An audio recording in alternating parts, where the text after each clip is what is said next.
India സഖ്യത്തിന്റെ ഉപരാഷ്ട്രപതി സ്ഥാനാർത്ഥി ജസ്റ്റിസ് ബി സുദർശൻ റെഡ്ഡിക്കെതിരെ കേന്ദ്ര ആഭ്യന്തരമന്ത്രി അമിത് ഷാ നടത്തിയ പരാമർശത്തിനെതിരെ നിയമവിദഗ്ധർ തെറ്റിദ്ധരിപ്പിക്കുന്ന കാര്യങ്ങളാണ് അമിത് ഷാ പറഞ്ഞതെന്നും ഉപരാഷ്ട്രപതി തിരഞ്ഞെടുപ്പിലെ പ്രചാരണം മാന്യമായിരിക്കണം എന്നും അവർ വ്യക്തമാക്കി. തന്റെ വിധി വായിക്കാതെയാണ് അമിത് ഷാ സംസാരിച്ചതെന്ന് സുദർശൻ റെഡ്ഡി കുറ്റപ്പെടുത്തി. ഇന്ത്യ സഖ്യത്തിന്റെ ഉപരാഷ്ട്രപതി സ്ഥാനാർത്ഥി ജസ്റ്റിസ് ബി സുദർശൻ റെഡ്ഡിക്കെതിരെ കേന്ദ്ര ആഭ്യന്തരമന്ത്രി അമിത് ഷാ നടത്തിയ പരാമർശത്തിനെതിരെ നിയമവിദഗ്ധർ തെറ്റിദ്ധരിപ്പിക്കുന്ന കാര്യങ്ങളാണ് അമിത് ഷാ പറഞ്ഞതെന്നും ഉപരാഷ്ട്രപതി തിരഞ്ഞെടുപ്പിലെ പ്രചാരണം മാന്യമായിരിക്കണം എന്നും അവർ വ്യക്തമാക്കി. തന്റെ വിധി വായിക്കാതെയാണ് അമിത് ഷാ സംസാരിച്ചതെന്ന് സുദർശൻ റെഡ്ഡി കുറ്റപ്പെടുത്തി.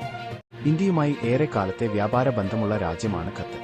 പ്രതിസന്ധി ഘട്ടത്തിൽ ഇന്ത്യയ്ക്ക് പിന്തുണ നൽകിയ രാജ്യം കൂടിയാണ്. പഹൽഗാം ആക്രമണശേഷം ഇന്ത്യയ്ക്ക് പിന്തുണയുമായി ആദ്യമെത്തിയവരിൽ ഖത്തറുമുണ്ടായിരുന്നു. ഖത്തറിൽ വധശിക്ഷയ്ക്ക് വിധിച്ച മുൻ നാവികരെ വെറുതെ വിട്ടത് ഇന്ത്യയുമായുള്ള സൗഹൃദത്തിന്റെ തെളിവായി ചൂണ്ടിക്കാട്ടി.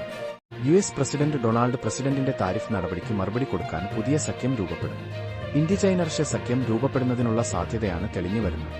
ഷാങ്ഹായ് സഹകരണ സംഘടന (SU) ഉച്ചകോടിയിൽ പ്രധാനമന്ത്രി നരേന്ദ്രമോദിയെയും റഷ്യൻ പ്രസിഡന്റ് വ്ളാഡിമിർ പുടിനെയും ചൈനീസ് പ്രസിഡന്റ് ഷി ജിൻപിങ് നേരിട്ട് സ്വാഗതം ചെയ്യുമെന്ന് റോയിട്ടേഴ്സ് റിപ്പോർട്ട് പറയുന്നു.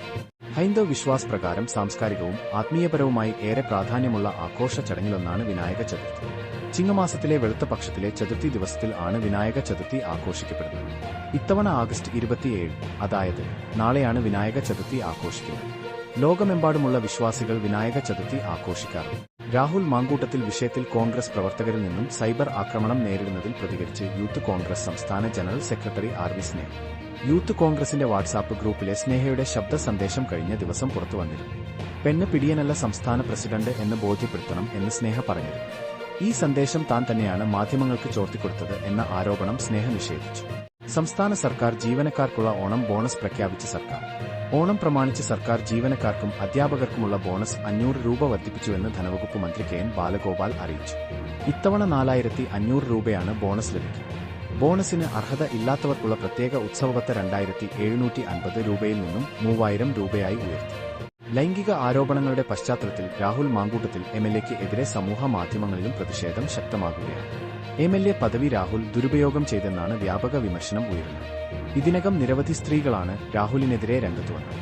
യുവതിയോട് ഗർഭചിത്രം നടത്താൻ രാഹുൽ മാങ്കൂട്ടത്തിൽ നിർബന്ധിക്കുകയും കൊലപ്പെടുത്തുമെന്നും പറയുന്ന ശബ്ദരേഖ ഉൾപ്പെടെ മാധ്യമങ്ങൾ പുറത്തുവിട്ടതോടെ കോൺഗ്രസ് നേതൃത്വവും പ്രതിരോധത്തിലാണ്. രാഹുൽ മാങ്കൂട്ടത്തിൽ MLAയ്ക്ക് എതിരെ പരിഹാസവുമായി SNDP യോഗം ജനറൽ സെക്രട്ടറി വെള്ളാപ്പള്ളി നടേശൻ. രാഷ്ട്രീയത്തിലായാലും പൊതുപ്രവർത്തനത്തിലായാലും സ്വഭാവശുദ്ധി ഉണ്ടാകണമെന്നും സ്വഭാവശുദ്ധി അശേഷമില്ലാത്ത രാഷ്ട്രീയക്കാരനാണ് മാങ്കൂട്ടത്തിൽ എന്നും വെള്ളാപ്പള്ളി വിമർശിച്ചു. രാഹുൽ മാങ്കൂട്ടത്തിനെതിരെ ആരോപണങ്ങളുമായി കൂടുതൽ സ്ത്രീകൾ രംഗത്തുവരുന്ന പശ്ചാത്തലത്തിലായിരുന്നു വെള്ളാപ്പള്ളിയുടെ പ്രതികരണം.